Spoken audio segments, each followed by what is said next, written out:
And All right. Hello and welcome to Audionautic Deep Space Network, episode 129.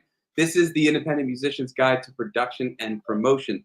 And this week, we are taking a look at some interesting news coming out of Spotify. I don't want to say from Spotify. It actually doesn't really involve Spotify. It sounds like it's criminal proceedings from the FBI towards a person who was manipulating Spotify with AI stuff. One of our Discord members brought this up. Very weird, very interesting. Could be setting interesting precedents. Then we're going to talk some woes for independent musicians when it comes to creating merch and some interesting things that have happened recently with shipping, depending on what company you're using. And then we've got a little gear that we'll talk about and some awesome stuff happening in our community that we will talk about. Let me know, though, I would love to see, we had some issues with chat where none of us were able to post to the chat. There was chat, like I can show Smiling Ears was here, Stillhead was here, but when we all tried to post, it wasn't letting us. So if you could just, if you're watching this live, head to the Discord and let us know if you're not able to chat. That's probably the best way to know. And Curtis, if you want to open Discord just to check. But yeah, we're all having issues with the chat, so which is really a bummer. We even tried chatting on YouTube and there's an issue. So I'm not going to blame StreamYard right now. I checked all the what's it called, the settings and stuff, and it all seems to be working. So I'm not sure what's going on. But yeah, let us know in the Discord if you're not able to chat, and we'll figure this out. Anyways, thanks for joining us. My name is Sun Warper. With me today is Eon Lake. How are you? Hello. Hello. I'm good, thank you. I'm good. Yeah? Yeah. You good? What you been up to? I love the shirt, by the way. So do I. It's a favourite. Yeah, I got same one. I got the Jazz Master behind me. So yeah. I mean, you know.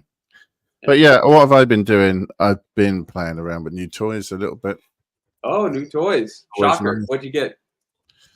Well, the two in question are on the play tray at the moment. Over there is the what is it? Sonicware Ambient Zero. Oh, you got that one? Yeah. What do you think about it? Beetle Crab Tempera. Which right, is, you showed me a picture of that or sent to us. Yes. Crazy bit of kit that is. That's going to be fun. It's really granular weirdness with lots of ability to randomize and so on and stack sounds with up to 8 stereo channels on it. So it's a fair bit to learn though. So it's kind of like holding the manual in one hand and making weird noises with the other. But you know, it's a nice thing to do. And how are you finding the Sonicware? I'm undecided at the moment. It feels a little bit, you know, sort of ambient on rails, but at the same time, it's quite customizable, and I think you can put your own swerve on it. I did a song with it already, and I recorded the 4 layers independently and then did all sorts of funny stuff to them. You can just play them all at once on the box, and you can mute them and alter their volumes and whatnot, but I wanted to do further processing on the individual bits and so on, so I did. So I think, I don't know, it's nice to be able to sketch out ambient textures and down-tempo stuff just all on one unit. It's got a little keyboard. You can play stuff on it as well over the top of what's sequenced, and I don't know, it's got some mileage in it, I think. I'll just see where it goes. There you go. Yeah, for sure. Sorry, I was just taking a look at the Discord, so there are issues as well. Oh man, Lars has joined and he's in the green room driving, and it looks chaotic. We can bring Lars in a little bit, but oh wow, Lars is driving while podcasting. But awesome to have you here, Lars. Lars, give me a thumbs up if you'll be able to join for later. Can you stay on in the green room, or is this okay? Cool. So we'll bring you in a little bit. Hopefully you're not driving at that point. But anyways, yeah. So we are having people with unable. Everybody, it sounds like, is unable to do the chat. I'm really sorry about that. I don't know what the issue is. It seems like it's a YouTube issue. We're all unable to do it, but it's quite a bummer. We love our chat, but keep trying, because if it pops up, we'll of course share it and everything. But also with me today is my Audionautic co-pilot, Curtis. we didn't wear the same color today. We missed the memo. What's going on, man? Well, my wardrobe is all out for wash right now. That's the main thing this week. But no, yeah, I'm good. It's been a week of more overdubs. We've been doing so many overdubs this week. It's been great. This area has just been this continuous pile. It's like a secondary mixer upon a mixer upon a routing upon a routing. It's really cool. And the album's taking shape. So that's been mainly what I've been doing when I've not been around. We did some pre-recorded stuff for Audionautic over the weekend, and then I just hopped straight back into it. Really excited to kind of get it done. It feels good to actually be doing music again in a way that I'm actually proud of and actually have confidence in that regard. So yeah, it's nice to be doing that. You know, it's been a feeling of being lost for a long time, and so to come back to some tracks that feel like this is a good way, and this is a good progress for the Curtis project. It's good. It's good to be in that mind frame. And what's the difference that's made the difference there, do you think? It's a good question. I've been thinking about this for about a good month. And I think, to be honest, I think it's because no one has heard it. And I think it's the stuff that I've made, not on the live streams. It's the stuff that I've not put public. I haven't shared any scratches or anything. And it's been a work over the last, probably since 2020, basically since the Marooned, which is what, 2021, I believe. When did Maroon come out? 2021? And I should know that, to be honest. I think, right? Okay, so I wrote it in 21, released it early 2022. I think I could be wrong, but I swear. I mean, I should know this. It's my work, but you know. But yeah, so it's the stuff like it's been written since then, and it's been pockets of time between then, and no one's heard it. No one really knows what's going on. It's not really. I've not made a big deal about it, or not kind of really shown anyone. And the first couple of tracks are now coming off the mixing desk. So I've got a couple of rough cuts and a few pre-masters now, and it's like, okay, all right, this is a good follow-up to Marooned, that kind of thing. Mm-hmm. It's weird. It's wonky. It's really weird. It's really wonky. Of course it is. And I'm leaning into it. Exactly. I was listening to some of it last night, and I've had some warper in the back of my head. And I think for most of the tracks that have come through, I've just taken the bass down by about between 3 and 5 dB. Just to save him a job. I can't hear them. I genuinely can't hear the bass, but I know that he will be able to. So you're living and learning, I suppose. You could have like a monitor with a line on it, you know, and Sunwalker shouts above this line. Do not exceed.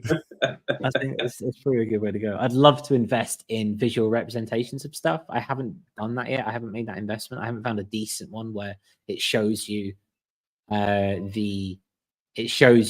like not like an oscilloscope, but it shows you the spectrum and it shows you where everything is. Because spectrum in Ableton's pretty rubbish, I find. It's not for that. But I would love to find a visual representation that I could just have there. Maybe that's just an excuse for another screen. I don't know. But it'd be have that. You know what I mean? So running all the time. I have to see. So, but yeah, that's where I'm at. That's what I'm doing, and more to come. I'm not live streaming at the moment. I'm not doing any side projects at the moment. I'm doing anything right now. I'm just kind of focusing on that, and that's where that's going to be. So, yeah, loving that. Exciting. What about you, Mr. Walker? Where are you at? Dude, I've been all right. It's been a lot of crazy chaos right now, but I've still been able to find little pockets to work on music, and then I've actually been able to consistently, for the first time in a year, because Luca's about to be 1, been able to get to the gym at least 3 times a week, and it's just been nice to kind of get back on like a little bit of a structured thing. I actually made like a workout routine with ChatGPT that focuses on like one big strength lift each workout, and then the like more hypertrophy and stuff. So when I was sick, when I came back from Europe, I lost like 18 pounds, and I was like, I'm going to take advantage of this and just like recomp.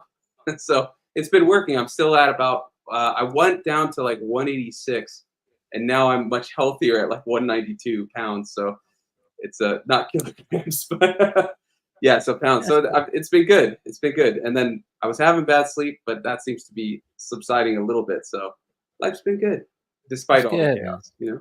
It's good. Oh, I I also mean- want to mention really quickly that chat is back, so feel free to chime in. Wicked. We've got Oh. yeah. That while you were talking, Curtis, I didn't want to interrupt because it was good stuff about But Thomas is on the phone and chat works. I tested, said we're back, and we've also got Thomas saying I'm listening with half an ear, meeting with a friend at the studio tonight. No worries. Well, chat keeps going, so I'm doing them out of order. I apologize. Survey Channel's here. What's going on, Survey Channel? We've also got Frequency Control Center, who is fresh off of some demos of drum and bass tracks that I can't stop listening to. That track you posted, dude, in the Discord. That demo of the drum and bass, it's so sick. I've been listening to it like on loop. It's so good, dude. Wonderful. And I know you wanted to do a little drum and bass collab thing, which I'm totally game for, FCC. So we can talk about it. But yeah.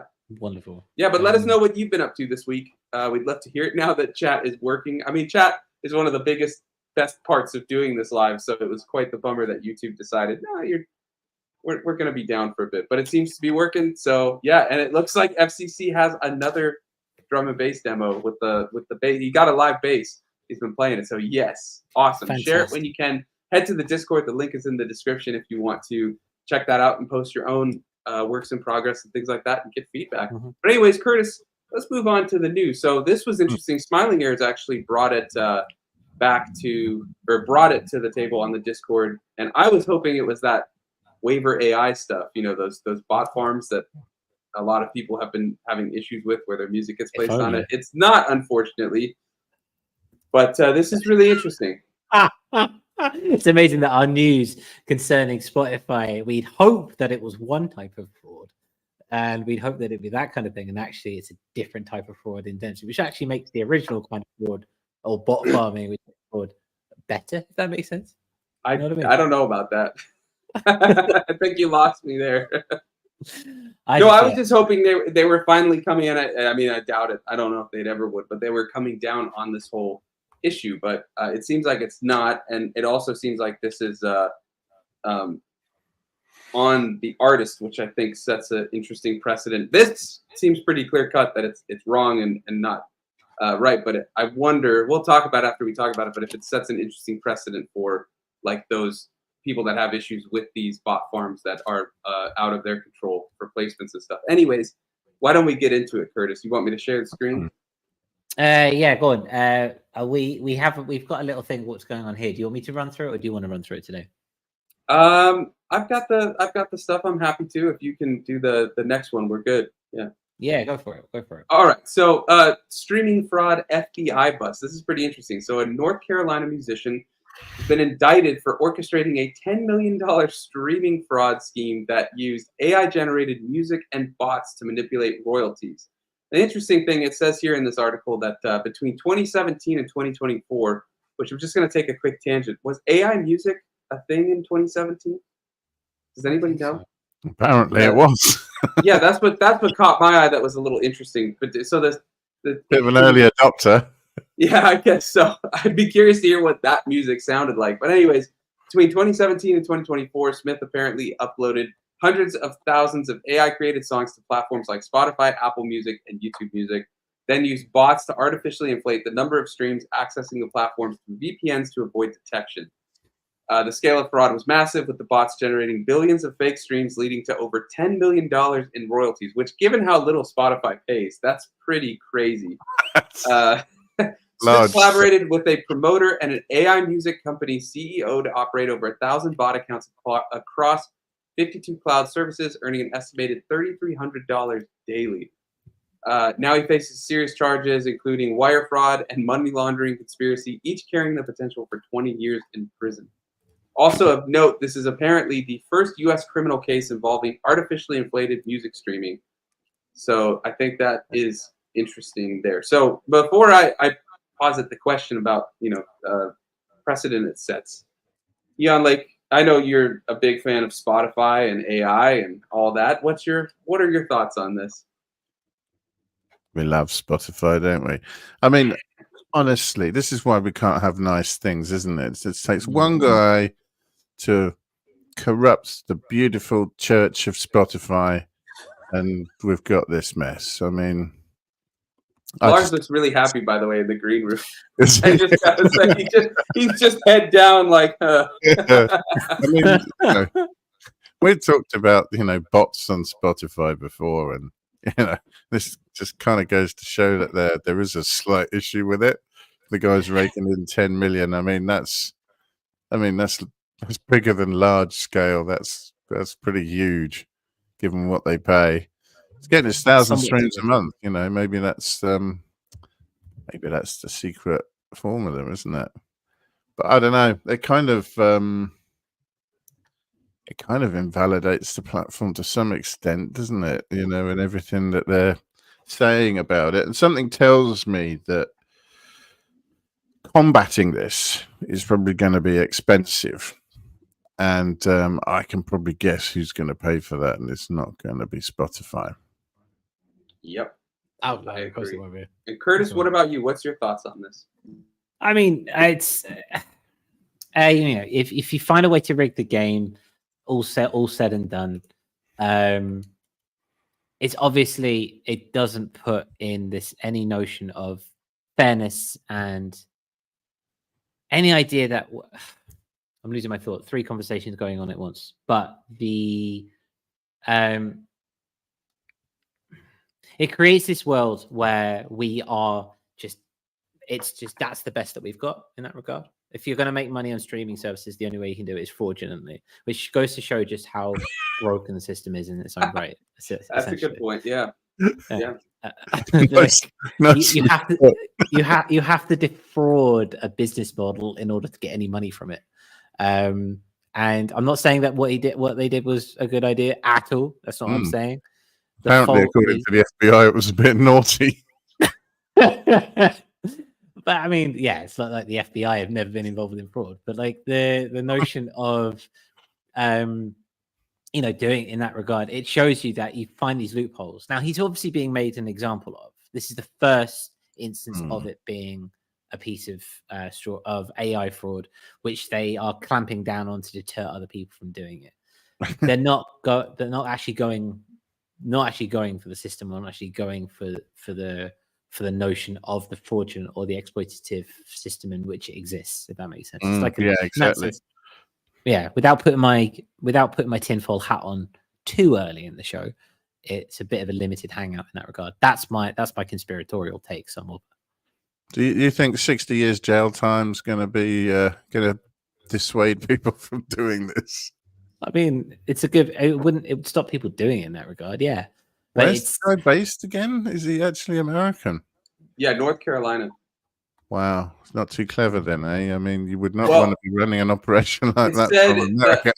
The article said, I think that he was using VPNs to do the bot farms or something like that. And then it says that he was working with an AI music company CEO and a promoter to do this type of stuff. So it's very vague on some of this. And I agree with what Sleeping State was saying, where you were, to your question, Eon, like it'll make the criminals smarter. That they just figure out new ways of doing it and stuff like that. I was gonna actually bring in Lars because I wanted to hear his take, but unfortunately I saw him just freeze. So we see everybody in the green room. We can see them in the green room, and his screen just froze, and I was like, boy, he really looks mad about Spotify, and then he dropped out completely. So if he comes back, we'll bring him in. But I guess in that interim, I just want to throw this out. I'm with you guys. Like, I think this is all, I mean, obviously it's wrong, and it's very sad state of affairs for streaming, I think. But I'm curious, and I'd have to think about it more, but I'm just curious if this could have any long-term ramifications or set any precedents where they can go after artists who are not actually paying for this stuff, but get lumped into these AI playlists that have all this streaming and stuff like that. That's kind of my worry. And again, I need to kind of look into it more and stuff, but it does give me that kind of like long-term concern that this could become a thing, because like you were saying, Ian, like they're going to go, of course the artists are going to be the ones that suffer. It's not going to be, the bottom line or something with Spotify, but they don't allow for any sort of action you can take when you get placed on these. And I just saw, we had Jason from Submit Hub previously on to talk, Submit Hub and stuff, but he just did a live stream, I think with a distributor or something, talking about how to avoid getting on those fake playlists and stuff like that. And there's really nothing that you can do besides like report it to Spotify, report it to your distributor, and if you can find a way to contact these AI playlisters, like say, hey, remove my track, so you can have like the trail to show if you get these claims from your distributor from Spotify. But really, Spotify just like can remove your track, or the distributor could be like, hey, you're getting punished with a fee and all this, but I'm just worried, is something more going to come out of this? Like, does this set a precedent that they can use? That's my concern. I don't know. Am I crazy? Am I just thinking too long term, and we have to kind of see? I know this is an obvious like, okay, they've got the evidence. This guy did this. Like, yeah, this is, you know, it sounds like that they've got the evidence. This is, you know, they prosecuted or whatever. So yeah. I think the risk that maybe they'll come after the artist and the maker of the music is probably quite real, because you know it's easy to be flippant about it when you crunch the numbers I do on Spotify, you know. But to some people, you know, this is a reasonable amount of money when they push enough numbers, and a significant part of the grind that they're putting themselves through constantly. And I do think, you know, it's a lot easier for them to just take it out on the distributors or the artists instead of actually fixing the problem, which is complicated, difficult, potentially. I just wish they'd give like an opt-out of playlist. You know, if you see that you're on a playlist, you can at least be like, take me off of this. Like, I want to be off this. Or like, or opt in for playlists. Yeah, that too. I feel like that, though, kind of limits then your reach. Yeah, opt out, I think, would be better. I think opt out is the easiest way, because then if like, oh, someone just, a listener just wants to add you, you don't have to be like, wait till this person logs into Spotify and can do it. But if you see, oh, I got on some scam playlist with 1,000 streams in one location, then you can be like, get me out of this. I don't want to be on this. And then you have further evidence if Spotify or a distributor comes at you, you know, because you really have no control over who puts you on these. And then there's issues with that. So, yeah, it looks like Lars is back, but I see your internet's a little shaky, Lars. Are you game to come in, or do you need to say shaky? 5 minutes. He says 5 minutes. Okay, we'll give you 5 minutes. We may be moving on to a new topic, but we can circle back a little bit. Drive faster, Lars. No, he looked like he really wanted to say something, because I saw him just emphatically like, unless he's talking to a driver and he's got serious road rage. I don't know. Yeah, it could be both, maybe. Boy, imagine bad drivers and Spotify. Lars just is having the worst day. But anyways, Curtis, what's your thought? Do you think this can set any strange precedent, or you know, something for this crazy AI playlisting issue that a lot of artists are dealing with right now? I mean, yeah, I mean, it's enough. I mean, a potential 60 years in prison is a good enough deterrent. Is a good enough deterrent to stop people doing it. I wonder if. But I'm talking about the innocents that get thrown into this. Like, there's a lot of playlists that just throw artists on, and then they get these inflated streams, and then the distributor or Spotify removes them. Like, I saw it. If you go on Threads, there's tons of people, or at least a couple weeks ago, we're talking about, my distributor said they're removing all of my tracks because I got on this playlist, you know, that, like, I've had that happen. I haven't gotten removed because I contact Spotify with all the, you know, information, but you just get placed on this playlist for like 2 or 3 days, and every day you get like 1,000 streams from one location, and it's completely a bot. But yeah. I mean, I hear you, and I hear what you're saying, and I understand the aggro. I've been on my fair share of bot playlists and stuff like that, and the massive spikes and the problematic nature of following that up and clearing your name, etc. I get that. I struggle to go so far because we keep enabling it in that regard. We still go back to Spotify. It's still, for a lot of people, it's still their main release. It's still where they focus their energy, and it allows Spotify or the people around it, surrounding it, to just get away with it, because people know that, all right, so this is going to be a problem, but I'm still going to put my stuff up on Spotify. It's difficult. Tricky thing though, right? Because Spotify is the largest listener demographic and base. I mean, yeah, it does. It does have the largest base, and yeah, and that's why people still keep putting that stuff up there. The market drives it. That is fair. I think when it comes to the positives of Spotify, because they're so easy and they're so clickable and they're so They're so consumable. It's so easy to consume in Spotify, both passively and proactively. But the negativity surrounding Spotify, the exploitation, the bot farming, and all this stuff surrounding it, it only really matters to us as the musician, because, you know, any Tom, Dick, or Harry, it doesn't really affect them. They're not really bothered by it, which is fair enough, you know. But as musicians, therefore, we, as the people who are actually putting our content on the platform, it's down to us to make that conscious decision to go, you know what, I don't want to be a part of that game. And if my fans want or care, yeah, I'll take slower growth on Bandcamp or Tidal or whatever, because it's the right thing to do. Now, I say this, I have my stuff on Spotify, so I'm not. I was going to say, I'd have to say I disagree with you. I think that is the far end. I think that's a justified position. But I think if you are trying to do music for a living or things like that, or even just get your music to the largest group of ears, I think it's smart to be there. And I think that Spotify needs to show up, because yes, it doesn't directly affect the listener, right? But if the listener listens to your music and then you get removed, it's now affecting them. So I think raising awareness to these issues and trying to get Spotify to do something, which I know they probably never would, but at least giving more, getting more voices out there talking about it and things like that. I think that is a good middle ground, so it doesn't bring a resolution. But I hear you. I think you're right. If that is something you're willing to do, just be like, I'm not going to be on Spotify, well, problem solved.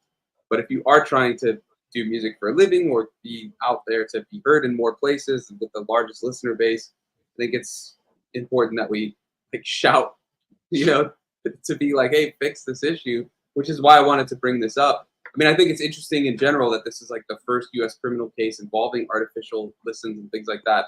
But I also think it's important to keep bringing up this whole issue that independent musicians are facing, where unbeknownst to them, they're getting added to these bot farm playlists and then suffer consequences that they don't deserve because they didn't do anything wrong. Because it's on if you're not actually running a bot farm yourself, why the hell should you be penalized? That's exactly the point. Yeah, they don't do anything to the playlist. They'll remove them for like a day or suspend them or something, and then they're back, or they make a new one. Yeah, there's no solution for the artist right now, which is a really a big problem. I want to share some of the chat, unless either of you have anything more you want to add. Well, I just wanted to say you guys are full of good quotes today. Spotify need to show up. I think it's classic and very true. I agree with you. But yeah, I doubt they will, but they should. Let me share some of the chat then. So Sleeping State says, I bet early AI music can handle sleep music. It's almost certainly what it was, surely. Yeah, probably. I'd be curious to hear what I think they mentioned some of the track names and stuff of what they were putting. But I found that interesting. The dates, to my knowledge of AI, don't seem to line up. But I don't know everything. You remember they were talking about genres of like non-music genres, like sound effects and atmospheres and stuff like that. I wouldn't be surprised if that was part of it as well. Yeah. It would make sense as well. The searchable terms as well. Yeah. Yeah, I think it was something to meditation music, that kind of thing. For sure. Let's continue. Sleeping State also says it's the new Napster war. The platforms are screwed fighting this. But I feel like if they would take a more proactive response and give artists the ability to report these things and opt out of these things, at least that's something. I agree. I mean, maybe that's why they haven't done that, or there's something. But I feel like if you at least give the artist the ability, now you have all these people that can inform them, hey, bot, get me off this. So I don't know. But what, Curtis? If it was a platform where the platform itself cared about the people who made the platform, in reality, that would fair. But it's quite clear that Spotify could not give a monkeys about the musicians.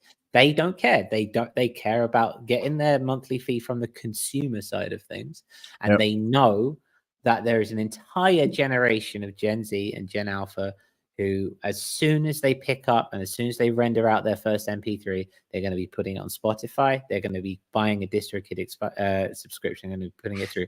They don't care about us. And they're proven time and time again. Any of this. I think you're completely right. I think that all they care about is storage costs and how much money's coming in. They can give a damn what you put on Spotify as long as it's making them money. If it's not making them money, it needs to go. Yeah, Exactly. Yeah.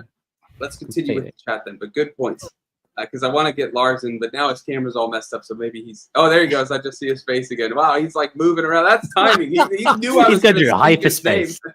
Yeah, he knew I was going to speak his name. Survey Channel says, "Hope everyone's well." I hope you're doing well. We're in talks with Survey Channel to come back on. We just have to figure out the scheduling to talk. 4 years later, his gear changes and stuff like that. He was one of our first guests, so yeah, it'll be fun to have questions to answer. Yeah, it'll be fun to have him on. Me at least.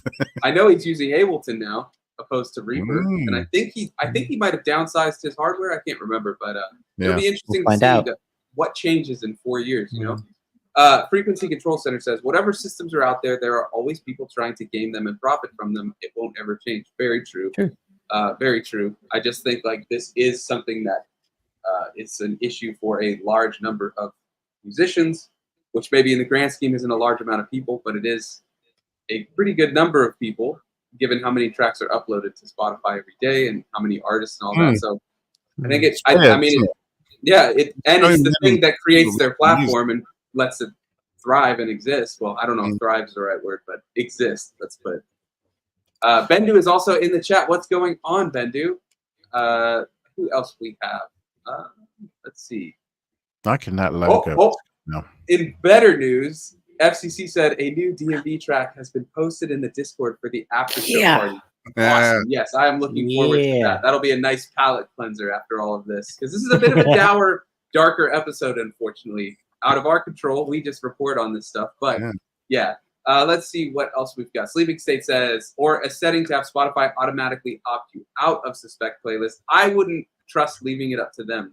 Next comment. Because why wouldn't Spotify do that anyway? Yeah, I know. That's true. That's very true. Because when you report it, they're like, oh, yeah, you know, we're aware or whatever. But I just think I think that I wouldn't trust Spotify to do that. I would rather have the ability to. And last couple things. Sleeping State says, a problem with artists opting out on principle. What you were saying, Curtis, you know, like don't be on Spotify. It leaves the labels a clear run on a greater monopoly. Also true. Yeah, it's like there's no good answer. You know, I mean, I think if on principle the good answer is just don't be on there, but then you lose that listener base. It's like there's no good answer. It's always like whatever resolution you look at, it's going to have some sort of compromise or negative to it, you know, and stuff. But yeah, it just depends. I would say if you're comfortable with not being on there, and if you just want to focus, you know, as an artist, Bandcamp, and just getting your music, like making music and stuff, yeah, that makes sense. But I don't think it's wrong to be trying to do music to reach new ears and things like that. And it's not our fault that Spotify is a complete mess and doesn't allow us to do anything. So yeah. Gentlemen, anything else before we bring Lars in? I'm sure he's sitting with his arms on the chair. He's ready. Let's do it. Let's see what he has to say. All right. Real quick, Lars is one of our patrons. One of the perks of the $5 tier and above is you get to come on the show and voice your opinions and just hang out and all that stuff. So I'm going to bring in Lars, and we're going to hear what he has to say. Tirade. Let's keep it, you know, Lars, let's keep it PG.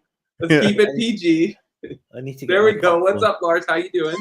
All right, I'm great.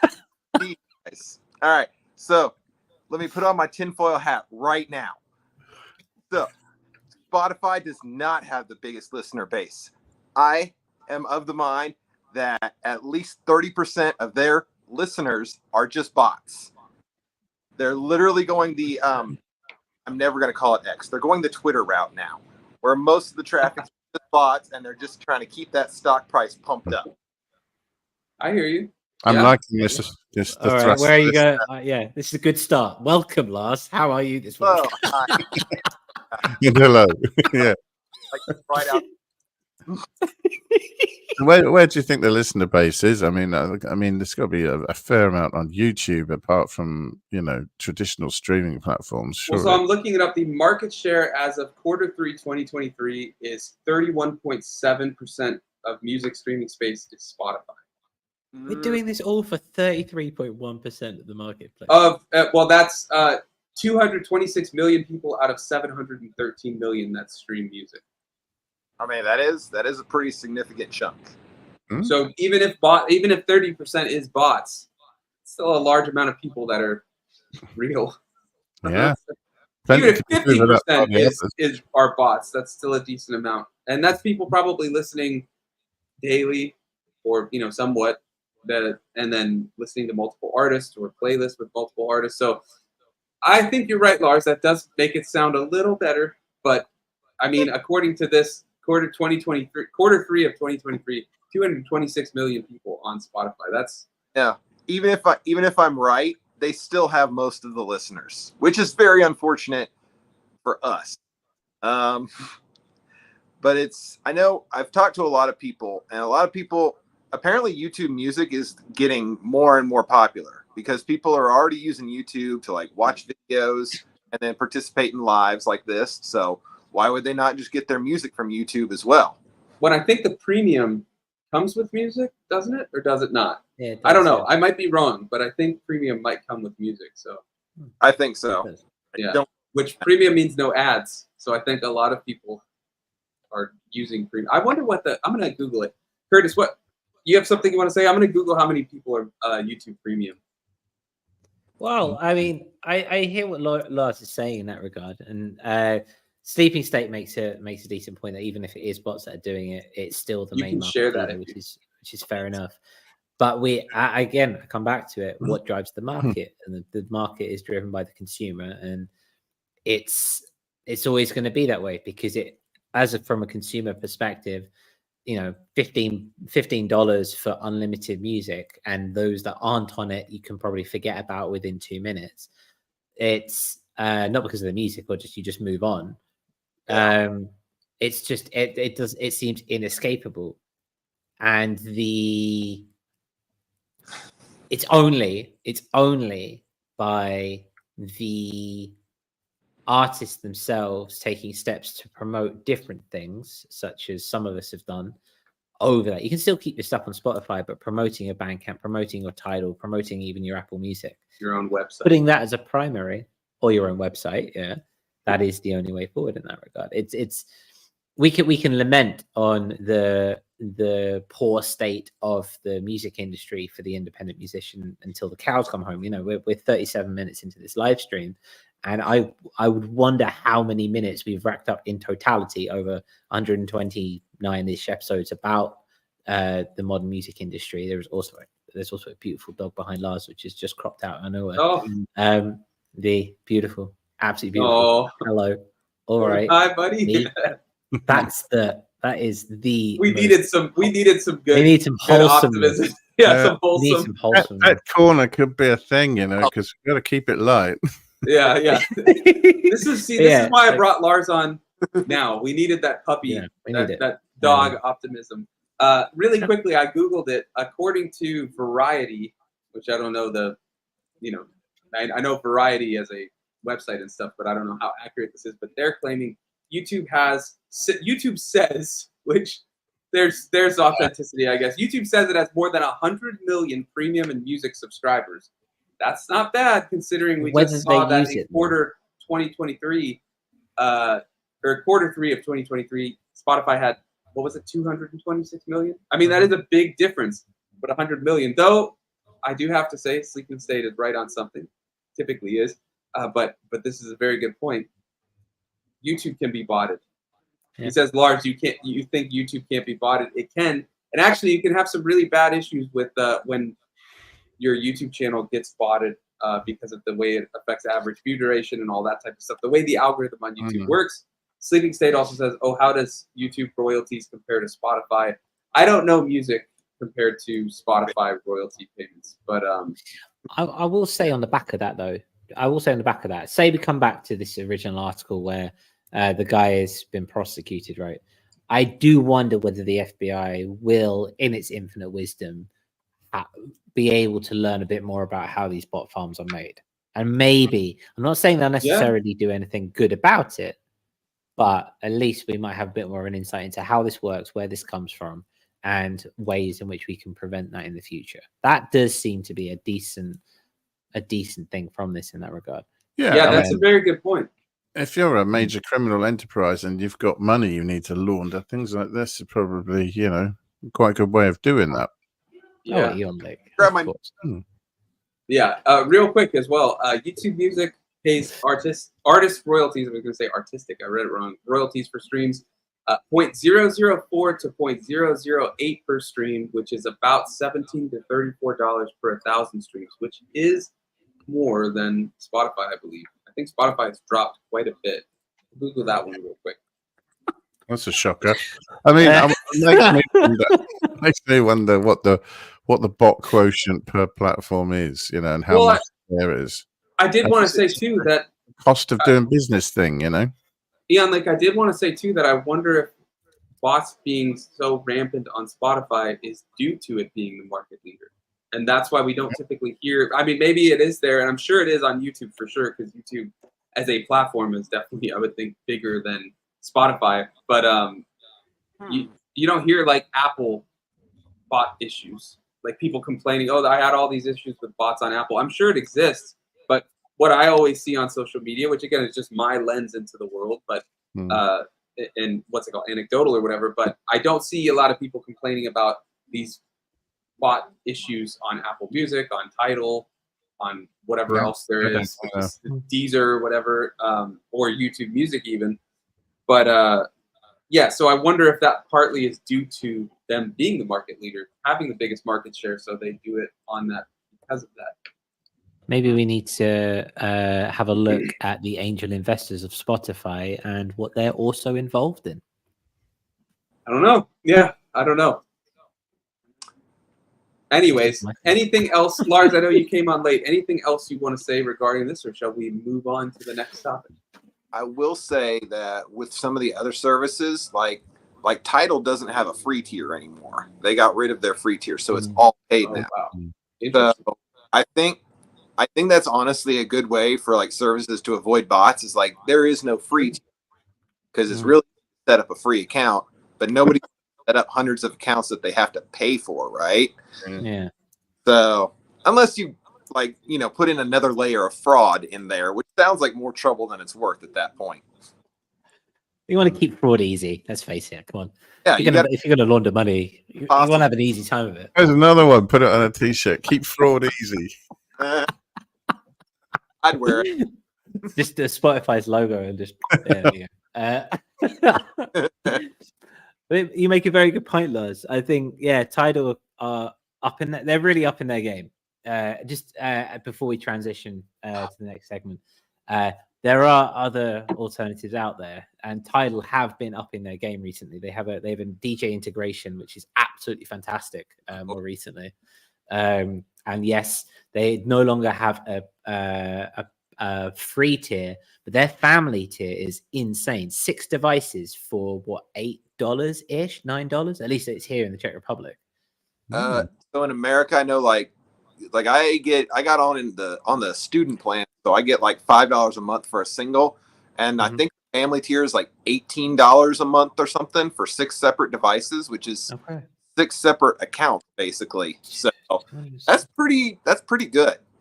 And when they first launched, like they had a lot of problems. Like their algorithm was terrible. It could not pick up on what you wanted to listen to, and a lot of it was just being pushed by like the investors. And there's still like some of that, but the algorithm works a lot better. Like you get your daily mixes, like you get up to 8 daily mixes. You have artist radio. You have all the stuff that Spotify has, and the audio sounds way better. Yeah, it's lossless. Spotify cap it around 16K, don't they?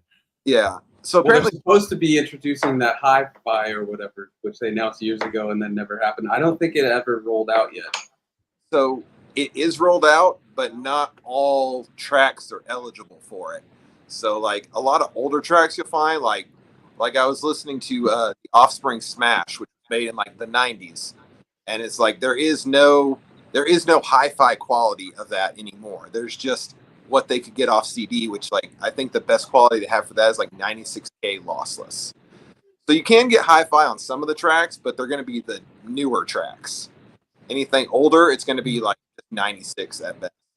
That makes sense. That makes total sense in that regard. Videos so, pay attention to, but apparently they have that. What? Say again, Lars. You cut up there a little bit. Title. They have music videos on there too, which I never Title? do, but apparently they do. So, All right. I think we've exhausted this topic. I mean, we could probably keep going, but it's just going to be more doom and gloom. But unfortunately, we have to talk about more doom and gloom because Curtis was talking about hey, just don't be on Spotify. Do Bandcamp, do physicals and all that stuff. Well, physicals have gotten a lot tougher recently. Shipping is a huge issue, and now one of the easiest ways to make small run, and I mean small run, instead of like 50 CDs that you have to bulk pay for, you can do on-demand CD using a company called Kunaki, which we've talked about before. Unfortunately, they just decided arbitrarily one day to announce with little prep, we're not shipping internationally anymore. So that just completely changed everything. So Curtis is going to talk us through what's going on and some interesting things happening. You know, if there's any solutions or what we need to know. Curtis, take the lead. Lars looks poor Lars. He comes on, he's driving, he looks stressed while driving. Then he gets home, has to talk about Spotify. Now he's got to talk about physicals, which he loves his cassettes. But physicals have become an issue. So bro, that's why we're here to talk this through, because there are some solutions, there's things to do and all that type of stuff. And there's always digital, or at least for now there's digital. I don't know where they're going, but yeah, let's talk merch. So Curtis, what's going on? Well, as you expertly introduced, Kunaki on a whim made an announcement on their website to say, well, it came through different ways, essentially that they were stopping international shipping. There's two things that happen here. Firstly, they've stopped international shipping and they've upped US shipping quite considerably. Now, that is by the by in some regard, because US shipping has increased, generally speaking, across the world continuously since 2020. So that is not necessarily Kunaki's problem, but they have stopped shipping internationally. You can only get it now in the United States. Now, why is Kunaki so important? Why is it always here? As we've always said, and we've always championed on this channel, that this is the only place, seemingly, that you can do on-demand printing. So instead of you doing the traditional route of buying 50 to 100 CDs, selling 5, and then being lumbered with 95 CDs, and that investment forever sitting there in CD form, Kunaki allow you to print on demand. You can do 1, you can do 2, you can do as many as you want, and you can ship directly from the manufacturer. It doesn't get sent to you and then you send it off. It gets directly away from the factory, which has been a game changer for the international physical community. Now, we've used it on Audionautic Records. All of our artists have gone through Kunaki. When we have provided physical sales, we have provided physical sales through Kunaki. We're a small startup business. We have very little overheads and very little wiggle room when it comes to this kind of thing. So we have used Kunaki, and that main artery of our distribution as an independent label, and by extension, all of the artists on our label have basically been cut off. And there doesn't seem to be an alternative, and there is no avenue of expiration for Kunaki seemingly at the moment. It seems like this is for the foreseeable. That's what they put in their at this time, no international shipping at this time or something like that. So yeah, it's a dark. So yeah, just as we've come from a segment talking about the woes of streaming, we are now talking about the woes of physicals. So, and we want to discuss. Let's just zoom in on that dog for a second, so we can have a little positivity. just everyone breathe for a sec. Yeah, take a breather. Remember, dogs exist. They're awesome. Dogs still exist. Cats also exist. We're good. It's gonna be okay. It's okay. Yeah, it's gonna be. Look at that. That's adorable. That's adorable. Okay, back to the doom and gloom. Okay. Now, we do want to talk about moving forward, and we have some ideas, but I want to open it up to the community in the chat, people thinking, and I want to talk about it here. What do we make of this? And I would like to start with my co-pilot, Sunwarper, because me and him have been talking about this for a few weeks now, and we are gutted. But I wanted him to talk. Yeah, where do you want me to start? Brother, why don't you start with gold now? Yeah, well, so they announced a couple months ago that they were doing 7-inch vinyls, for 15 because their 12-inch vinyls had gone up from $30 or $25 to $50 plus shipping and all that type of stuff. But these 7 inches were going to be $15 and then plus shipping. And I was like, ooh, awesome, because I've got this 2-track EP that I'm going to put up, and I'll add 2 other tracks, so an A and a B side. Awesome. And then the day before it was going to release, they posted, well, first 2 days before they were going to release, they posted a thing saying, we used to use some sort of like shipping compiler or something. That's why our international shipping was so cheap, but that's ending. They literally put whatever I'm paraphrasing the rest, but they put, but that's ending. Like they no longer can do that. So they said shipping prices will double to triple for international shipping. That's why they had this problem. So I was like, something's up. And then the next day, which was the day before this thing's supposed to release, they go, Kunaki's no longer internationally shipping.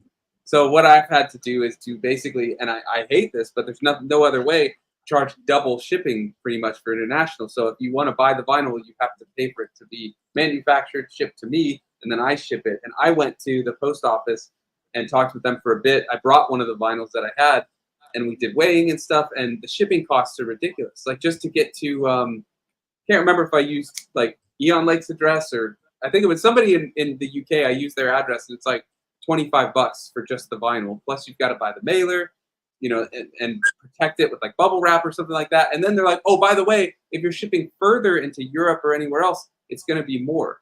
Like, you know, the further you go, the more it costs. So that just completely messed it up. So I'm more venting and just discussing, these are the woes that you face when it comes to international shipping on your own, is that it costs a ridiculous amount. Now, this is a vinyl, weighs a little bit more probably than a CD, but I think when I did the CDs last year, it was I want to say about $20 to ship internationally as well, and that had a little booklet, but that's not adding that much weight. Now, if you're doing US, Kunaki still does US, so that's nice if someone buys it from the US. But you can also ship media mail as long as you don't put like stickers and stuff. But according to them, if you put stickers and things that aren't like a form of media, you're not supposed to do media mail, and they have the right to open it and check and, like, you know, I guess come back at you or something. So that's the state of physicals in the moment. Now, yeah, a lot of people use Kunaki, but a lot also do these bulk orders from other things like CD Babies. What's it called? It's not CD Baby anymore, but disc makers. They make the batch CDs. I think their lowest though is 100. And there's other ones that I believe do 50 and stuff. But you're looking, if you buy, I think for 100 CDs with like a eco jacket from disc makers, it used to be $300. So, or even a little more. And that's like a thin little eco jacket, no insert, anything like that. And then you got to sell enough to justify spending $300. And before you even to turn any form of profit, you'd have to sell more than. So yeah, it's a bit complicated, but there is demand for CD, and you see the CD and vinyl has risen in demand lately, and cassette too. It sounds like, Lars. I'm not too up on cassette. You can brief us on that, but yeah, that's what we face right now as independent musicians. You can either do these bulk orders and drop a massive amount, and then you have it sitting. I still have. There's a box back there. I can grab it that has my first CD as the Stars. I think it's the Stars Above, but it might even be the first Sunwarper album where I did a bulk order, and I sold enough to like make up the cost because I did some live shows like right before 2020 happened, like all that stuff. But I still have a bunch just sitting, you know. So it's like that's the problem with the bulk. So we face some interesting challenges. But Lars or Eon, like, do you have anything you want to add? Let's start with Eon. Like, you got anything? Yeah. This is challenging stuff, isn't it? I mean, we're always going to find a way to do something, aren't we? But it used to be that, you know, you could add a little bit of value by creating something a little bit unique, maybe, you know, hand wrapping things, shipping them yourself and so on. Postage and has become a bit of a barrier to that. Obviously, we all know that vinyl prices have been going up and making that side of things really expensive. It's becoming quite hard to find, you know, a niche that you can occupy if you want to do the homegrown thing. And obviously, any issues that an individual's facing are going to be multiplied for anyone trying to operate a net label or any small indie label. It's a challenge, isn't it? And I think it feels almost also that if you find a solution to this, that things are going to continue to keep changing, and you're going to need to be nimble in order to maintain some sort of margin. And let's face it, if there isn't any margin, then why are you even doing it? So, yeah, another challenge has come our way, and it's not necessarily insurmountable, but it's not necessarily welcome either, is it? Definitely. Lars, before I go to you, I also want to mention too that this completely came as a shock for our label side, which we have releases every month through 2020. What year are we in? I almost said 2023 through 2024, and then we have some releases in 2025 that were all slated for physicals because there is a demand for physicals, and we want to create something special for the artists and stuff.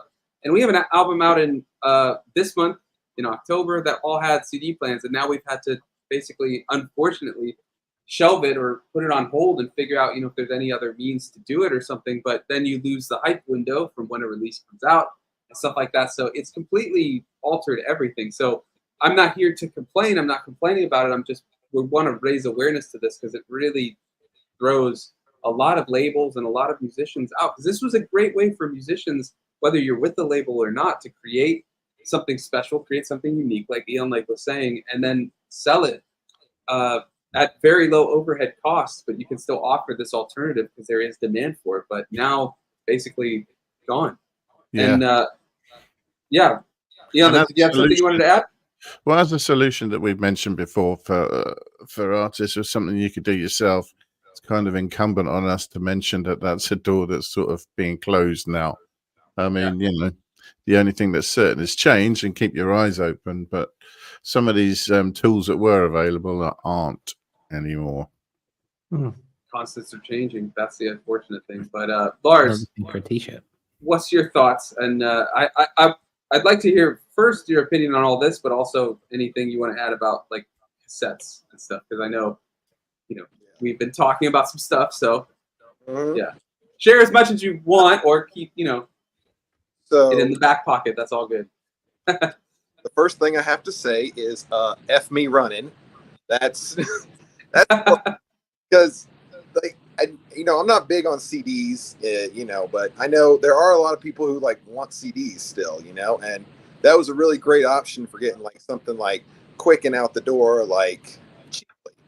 And like you were saying, I wanted to start doing physicals too, but the idea of going to a company and buying like you said 300 CDs or 100 CDs or something for $300, it's that's pretty daunting, especially considering it's best case scenario, you can sell them for $6 to $10 and make your money back on half of them, but then you still have a box full of CDs that what are you going to do with now? What are you going to do with?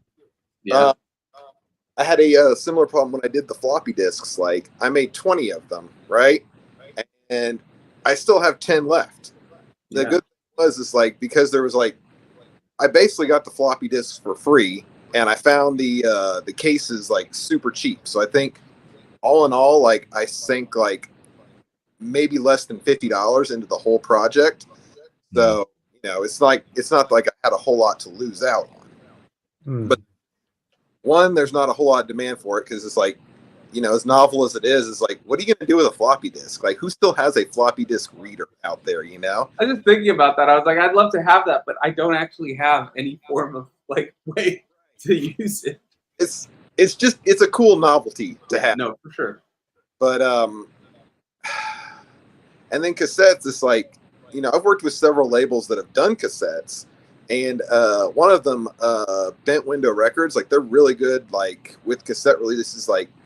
I think they did a run of 50 of mine, and it was sold out in about 6 months. So they managed to make all of their money back on it, which is good. And on my end, it's okay, so I've priced it out as a $50 run through duplication.ca. It'll cost you about $200 to $300, which is kind of rough. And then it's you have 50 of them, and it's okay, if I don't sell all 50 of them, how many do I have to sell in order to not have a loss on my books? So the way that I'm trying to get around it is I'm trying to go the DIY route. And I know I showed you the rig, which I added another one to it because I just keep finding cassette decks and then restoring them. But the way I figured is if you can just do a small enough run where it's like if you do like a 10 cassette run, then, what's the chance of you being able to sell all 10? It's a lot better than you being able to sell all 50, right? Well, also the cost is a lot cheaper because the biggest cost is the manufacturer and you're doing that. But you do have to pay for, the case, the print, if you're going to do a little thing and stuff like that, right? Yeah. I'm working on the print right now. I'm about to spend the weekend at Staples trying to figure stuff out. There you go. What a weekend that'll be. That'd be great. Yeah. Weekend at Staples. Yeah, that's your next album. I just want to add too, and then I'll read Smiling Errors' comment. But we were playing with Lars. We were thinking one of the things we offer when we do EPs and stuff is, we can do remixes and do like a CD release later, and that's just like most likely. We'll get into that in a second, but most likely for the moment at least gone. But Smiling Errors says, I wonder if local markets have equivalent manufacturing companies. Better to have a one-stop shop, but in their stead, there might be market-specific alternatives. I've looked into it. I've not found any. I remember, I think it was Letters from Mouse was able to make like 20 CDs at a time from someone in Scotland. But we tried to look into it and we didn't see anything. They might exist and we might have missed it. If it does, that'd be awesome. But yeah, everything we've come across, the lowest number I've ever seen is 50. And even then, that's still a pretty big amount, and it's a big front-loaded investment. So that's the problem when you don't have much overhead or if you don't have much wiggle room with what you can front for your music and stuff like that. So, yeah. I know you could probably go the DIY route with CDs if you wanted. Hold on. Oh. Curtis has something there, but if you have something else to say, go ahead, Lars. No, I want to hear. What do we got? What are we looking at? Well, good, Curtis. when the proverbial fecal matter hit the fan the other week,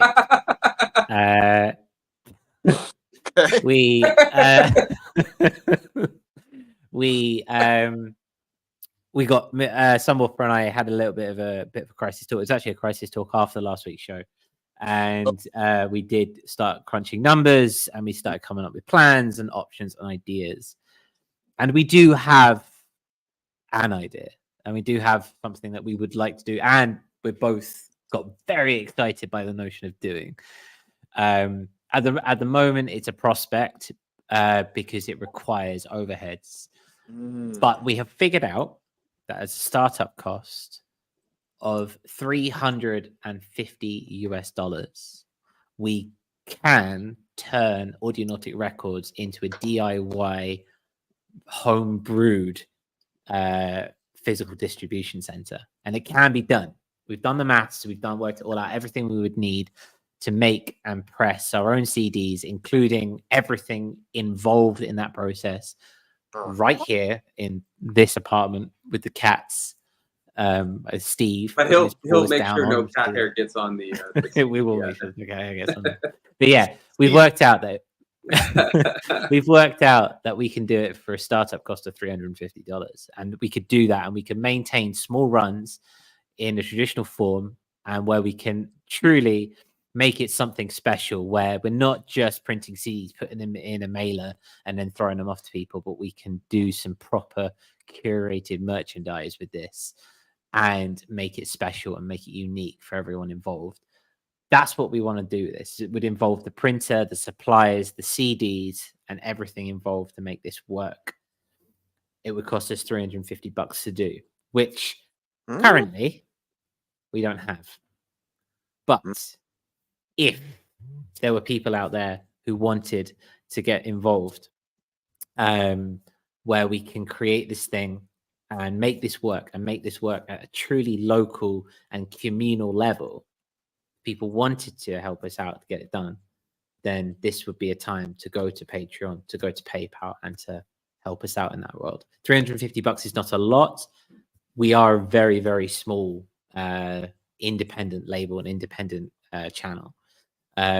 and it takes time for us to accumulate this money, and it takes us time to accumulate. We have a Patreon going through it, and we are forever grateful for what our patrons so lovingly provide us for each month. It keeps this show alive, and it keeps us doing what we do. StreamYard, for example, costs money. Bandcamp Pro costs money, for example, and that's great. This would be another overhead and another startup cost. So if you wanted to continue the community moving forward, this would be the best way to do it.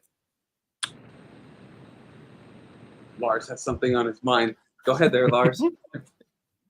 Let me get what you guys off. Okay.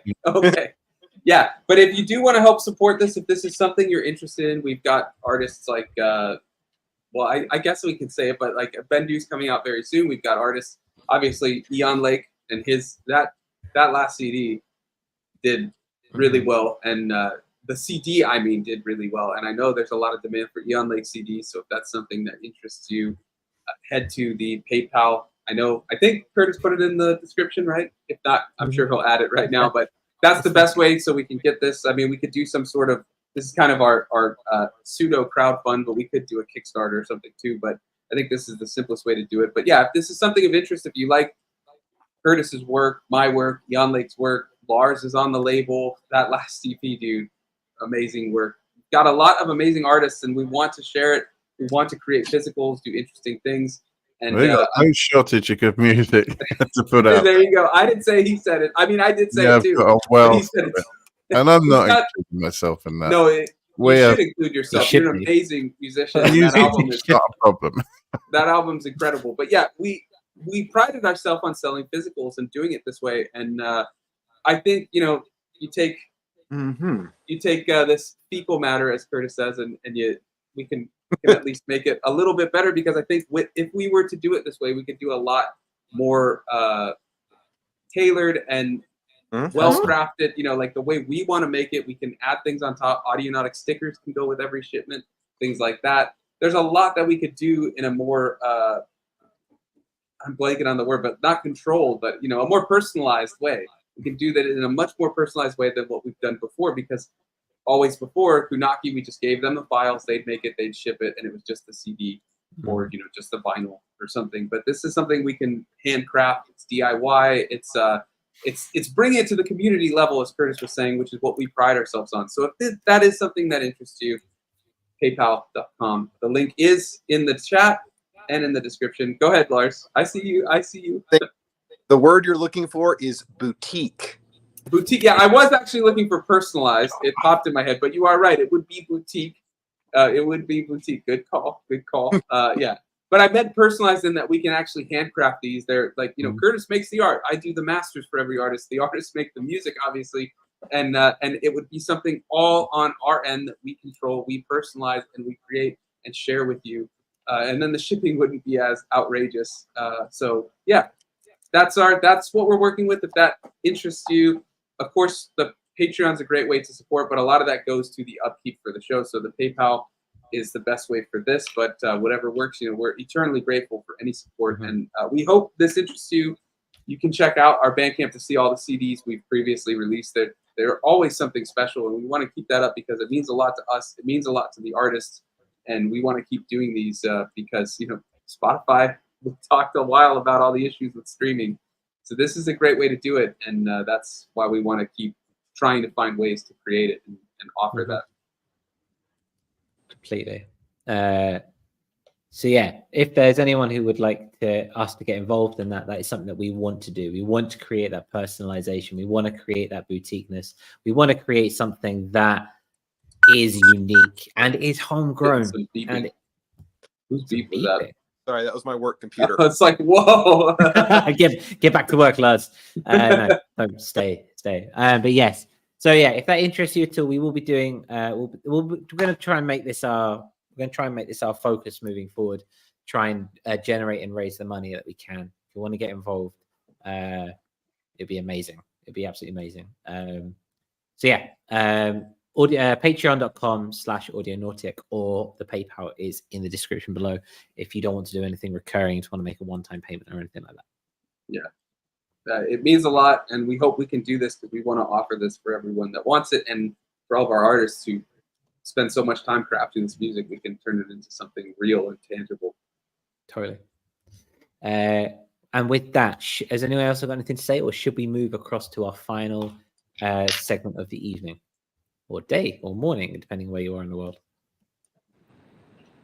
No, I think we're good. I see the dead air, so I'm gonna say no, we're good. But let's move on to the first order of businesses. This Saturday at 11 a.m. Pacific, 7 p.m. UTC is our next Beyond Genre Audionautic radio show. Mm-hmm. We're doing it on a Saturday instead of a Sunday because I have my son's birthday party on Sunday, so I can't be there. I can't believe he's already won, but that's where we're at. So that takes precedence. Sorry, all, but that takes precedence. So we're doing it on Saturday. Normally it will be Sundays, but the submission deadline is Friday. Please send us an MP3. You can send tracks longer than 5 minutes. Just know that we have to fade it out quite skillfully at 5 minutes. That's because we have a very short amount of time to do this show, but we want to have as many artists and show as many artists as we can, and so that's our workaround for now. Supporting the show on Patreon is our way to be able to do more of these shows and do longer ones and stuff. But yeah, it's a submission deadline. Any type of electronic track. We did play a kind of metal track last time, which we're game to play, but preferably electronic music. But the goal here is to go outside of the typical genre conventions where, you know, you got to fit a certain mold to be on the playlists and things like that. We want to embrace the more experimental and things like that. So send us your electronic tracks. Audionauticsounds@gmail.com, and put for the subject line, Curtis put this, but this is a good idea. Put Beyond Genre Submission for the subject of your email, or hit us up on Discord. You can DM either one of us, but preferably the email is the best contact, but that is an option. But yeah, we'll see you all on Saturday at 11 a.m. Pacific, 7 p.m. UTC. Going to be a lot of fun. That last one was awesome, but we've got some ambient bangers for this episode. It's one way to put it. Yeah, very much so. So that's coming out on Saturday in the name of continuing, in the name of the community. The community Discord server challenge is up and running, so you can still get involved with that. That will run until the last Wednesday of the month, which I believe is the 25th this month. It is, yeah. Yeah, just before we go live, so that would be 6 p.m. UTC. You can literally just stick it in the Discord channel right before we go live. Well, but in the proper channel, we have 2 server channel challenge. Into the submissions channel. It's there, it's up and running. So you've got plenty of time to do that, which means that if you have not participated just yet, you can, if you wanted to, have the opportunity to be a part of the Discord server compilation, which we are compiling, which is something that you do with a compilation. Oh, really? Which, yeah, apparently so. The deadline for the submission for this is the 16th of October, where we will be, in December, we will be releasing a compilation of all the community tracks that will get submitted to us since we started doing these challenges. They've been great fun. Been fantastic to interact more with the community on the Discord server, and we want to celebrate that. We want to memorialize that in a compilation, which we will be releasing just before Christmas.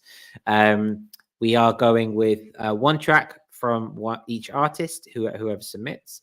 You can choose whichever challenge, be that the sample flip challenge, or if that be the one that we're doing this time around, or if we any of the challenges basically that we've done over the year, you can submit it, your favorite one or whatever. We won't master it, so if you would be so kind as to master it, we have a lot in our mastering calendar going on right now. If you would do that, that would be awesome, and we will compile it and put it together. Yeah. Yeah, it can be any of them, like you said. So Lars, house track, when? Okay. Yes. Dude, that song was awesome. It was totally dope. And Eon, like, you owe us finishing that track. Wait, which track? Because I want to hear that one that we did for the sample exchange, the secret sample. That one that he did with mine. That was your track. That was your guitar.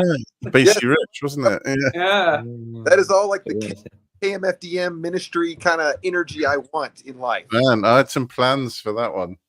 Well, you got till October. What was it? 16th. 16th of October. So enact I'm those having a lot of plans. fun with a transient shaper at the moment, which is really good for bringing out tails on snare drums. You can just crush drums with it, and it just sounds so mental.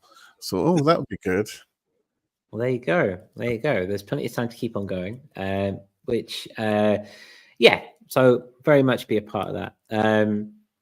Which we hope to do more of these. Brings us to the final piece of the evening, which is our giveaway, which we completely forgot about doing last week. Let's face it. I'm going to call this. I'm just going to put it out there. There. We just forgot. We logged off and went, "Oh yeah, we did." Yeah, right when we logged off, we were like, "We forgot to do the cat giveaway."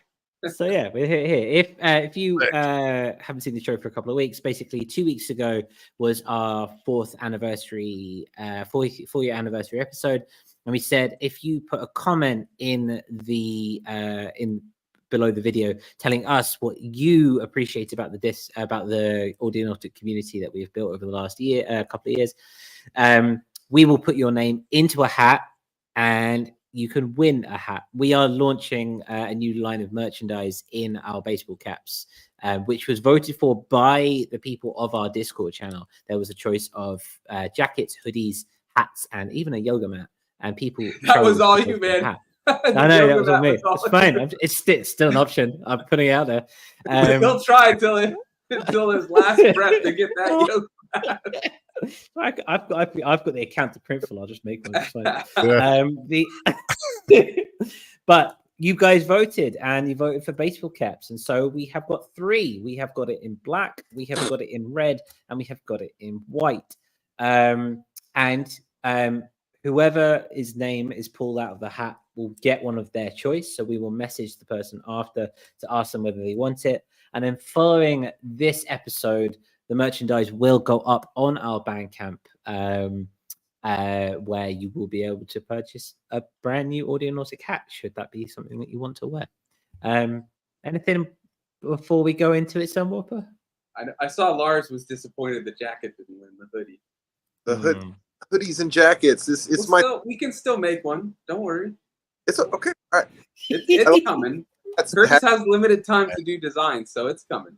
But yeah, it is starting to get a little colder. We had a massive heat wave here. It was ridiculous, like over 100, which is over 40 Celsius. Are you guys on fire right now? Yeah, it's. I was telling them right beforehand that the air filter is spewing in that like smell, or not air filter, the air conditioner. I have the air filter on to hopefully offset it. But yeah, when I walked to the gym this morning, it said the air quality was good. But yesterday when we were driving on the freeway, we could see the fire. It's like only a couple miles away from us, but you could just see it billowing all across the sky. Are you guys safe? Yeah, we're fine.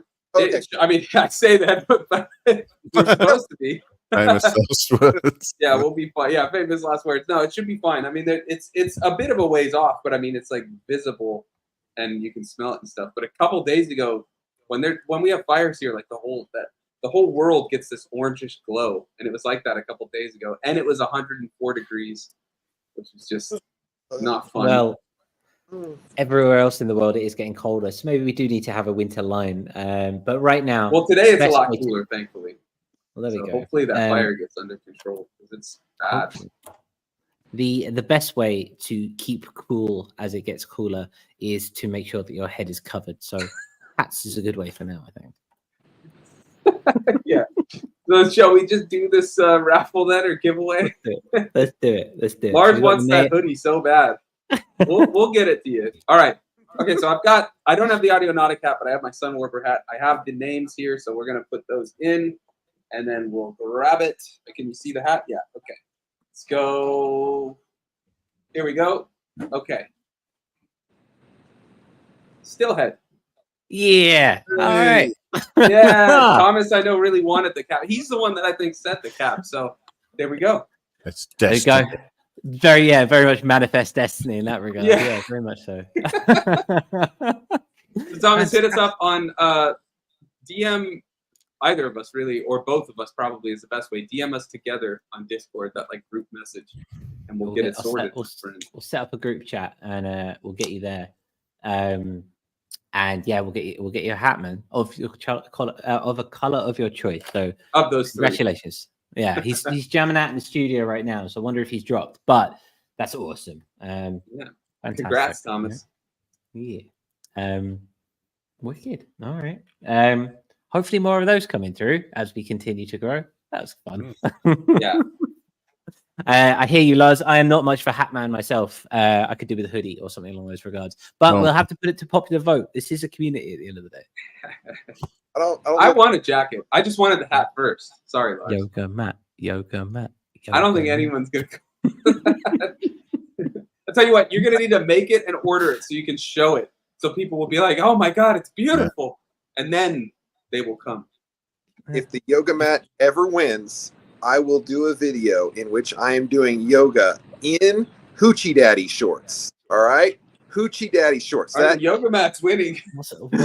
I'm scared to ask. Yeah, we have international friends here, Lars. You gotta explain it to them. The Hoochie Daddy shorts are short my word, guys.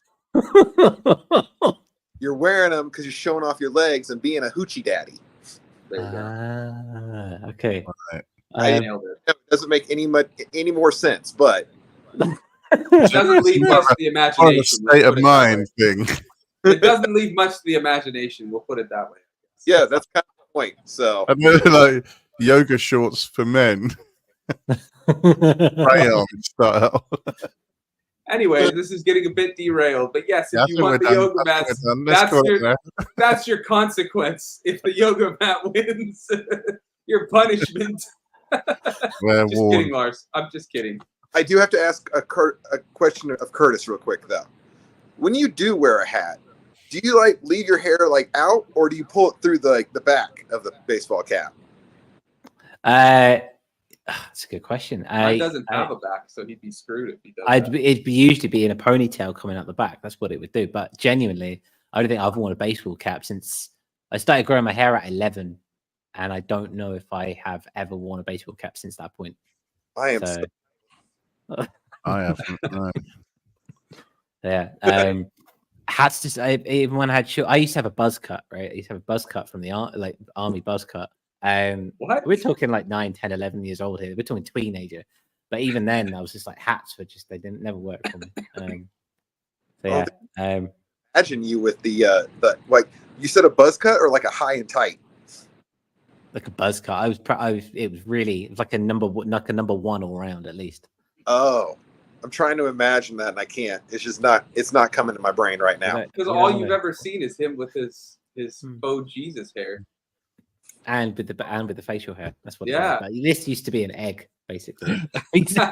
Yeah, I've never seen you without facial hair nor with shorter hair. Fascinating. Maybe when we're on our deathbed at the end of our run, brother, and we're there, maybe we'll sit. I feel like I don't know if you've ever seen those like reactions where it's like a dad shaves his beard and the kid is like, "Who is this? Like, are you still dad and stuff?" Yeah, they like scream and stuff. I would be the kid, and Curtis would be the dad in that situation where I'd be like, "Ah!" and just run off because I don't think I could comprehend. My brain would not compute what's going on. You guys are gonna have to make a bet where if he loses, he has to rock the cop mustache for like a week. There's something there. There's something in that. We'll have to do that. Yeah. If the yoga mat doesn't win, it's cop stash for Curtis. We'll just have to make maybe if the yoga mat wins, further punishment. Yeah. You get Lars in those shorts and you get Curtis in a cop stash. Just a further deterrence away from the yoga mat idea. Or sweetening the pot for voting for the yoga mat. Maybe I just want to see Lars doing yoga and Hoochie Daddy. Yeah, it depends how you look at it. It's all perspective. Yeah. I'm about to learn a lot about the community. Okay. Well, on that note, I suppose we should bring this show to a close because we are coming up to 1 hour and 23 minutes. So we'll get to it. So as we come towards the end of the show, we tend to find out what people are up to. And I am going to go anti-clockwise in this regard. I'm going to start by going down below me to Hoochie Daddy himself. Lars, what are you doing? What are you doing this week? Hoochie Daddy himself. He's no longer Lars for releases. He's Hoochie Daddy. Yeah. Hoochie Daddy. Yeah, I'm gonna release a crunk banger with that one.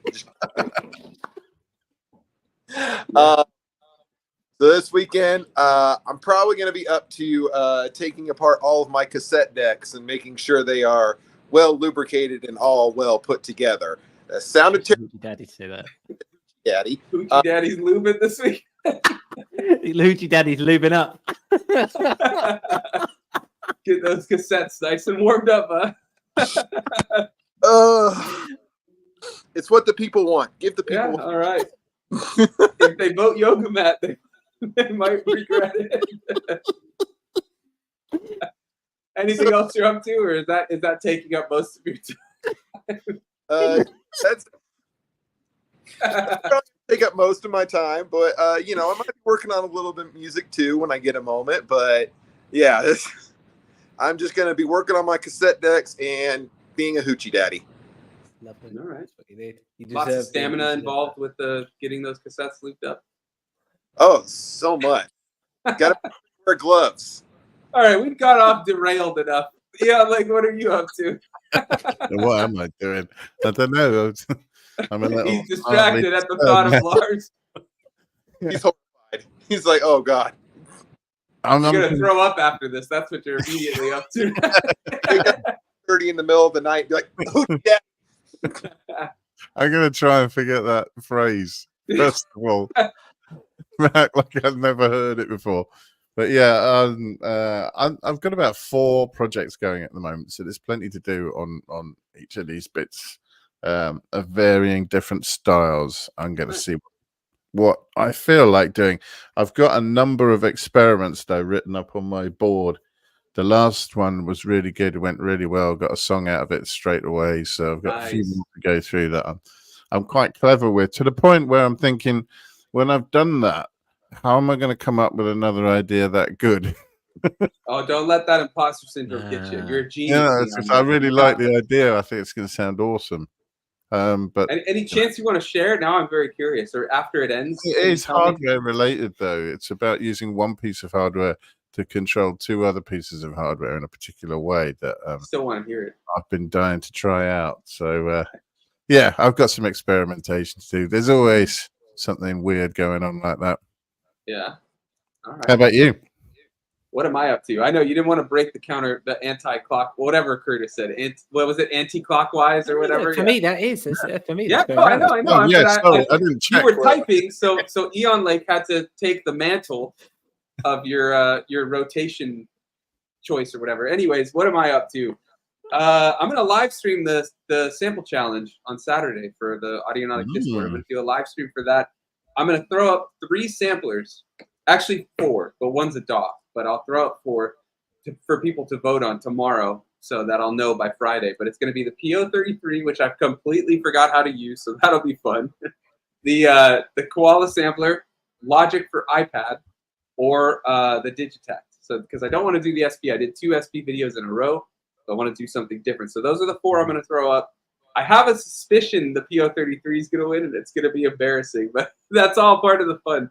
But I do love the sound of that thing. Yeah, it's going to be an interesting challenge. But that, and then Luca's birthday, which will be awesome. And then, yeah, just trying not to die from the smell of the fire. So it's really bad. So, yeah. It sounds like a packed weekend for you there, brother. Yeah, it'll be good. And the radio. Yeah, we do have that on Saturday. And Curtis, what are you up to besides the radio?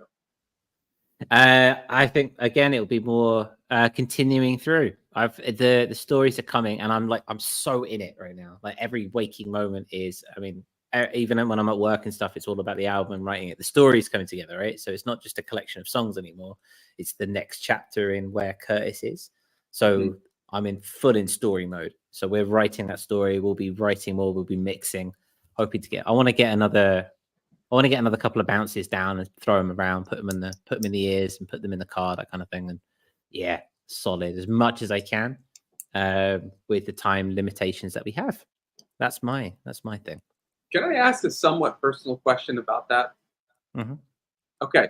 What is it about, you were saying at the start of the show, see, I listened, that you feel like because no one's heard this stuff, there's something like special to it, right? What is it about that you feel is why it feels like that? Probably because I'm at my most vulnerable, and it's truly vulnerability. If it's the stuff like Intervoidal where I'm live streaming, there's a performative aspect to it, right?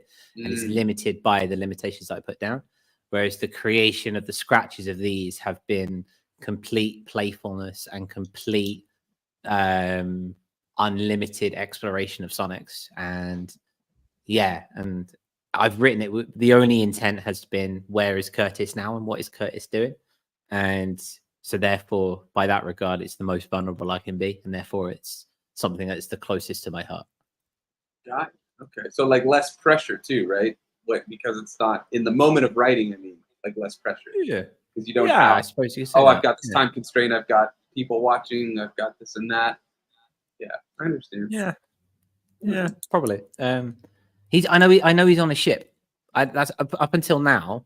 He's been on a ship, and that's all I've known. But slowly more is coming to the forefront, and that's exciting to me. And it's like getting back in touch with an old friend. Yeah, a good way to put it. Yeah, very cool. So yeah, it sounds like very personal then compared to like your last couple releases. Yeah, this is story, like you're proceeding with your story for Curtis. Yeah, because for those not familiar in case, but Curtis isn't Curtis, the person. It's the character of the story and stuff. So that's who he's talking about. Who's on a ship and stuff like that. Yeah. For anybody new, would probably be like, "What the hell is he talking about?" I'm like, "Oh, is it very personal?" You're like, "Yeah, he's on a ship." Like, so, yeah, that's what it is. Yeah. And he's been stuck on that shit for a while. And but yeah, it is that, like, Intervoidal and is a Curtis release, but it's not canon. Was it canonical? Is that the phrase? Yeah, canonical. Yeah, Non-canonical. canonical. It's non-canonical. Whereas Marooned, Ebbs, Flows, and Solos, Philomath, these are canonical. Then this would be the next one of that, so to speak. If that answers your question. It does. It does indeed. Thank you for sharing. I didn't want to like put you on the spot. I know it's not like super personal, but I know I was curious as to why it felt so different, and that's interesting. All right, I think with that we'll call it. Thanks for everybody hanging out. Congrats, Thomas, again. Let us know in the Discord. Curtis sent a message, so just respond to that, and we'll get that hat over to you. We're hoping to do more of these, but we'll have to see because overheads being what they are. But yeah, it's been a lot of fun. We appreciate everybody joining. And last thing I want to say, besides join us for the radio at 11 a.m. Pacific on Saturday, but check out Frequency Control Center's new drum and bass track that he posted on the Discord. It's in the works in progress. There's also a really cool track from Survey Channel. I meant to comment responding to it because it was a really cool track, and then I got sidetracked and I never did. So check that one out too, and then check out FCC's previous one. It's really cool. But yeah. That's what I love about our Discord. We're all sharing stuff. We're all, supporting each other. Those challenges are really inspirational and all that. So head over there. The link is in the description, and we will see you there. Until next time, anything you guys want to add? Just love it. Thank you. Wonderful. Right. Lars, thanks for coming on. It's been a minute. It's good to see you. I know we just had you on a couple weeks ago for the artist thing, but it's been a couple weeks since then. Yeah, the last time exactly. You and me. Yep, that's true. We were holding down. We got to talk about that fun new thing from Teenage Engineering, my favorite unhinged company out there. Yeah, that's right. That's right. Yeah, it was the medieval software. The medieval. It was the medieval. Yeah. Lars is going to go and buy one right now. That's pretty nuts. Yeah. Yeah, crazy. All right. With that, friends, we'll see you Saturday for the radio, and then we'll be back Wednesday for another podcast. Until next time, thanks for watching.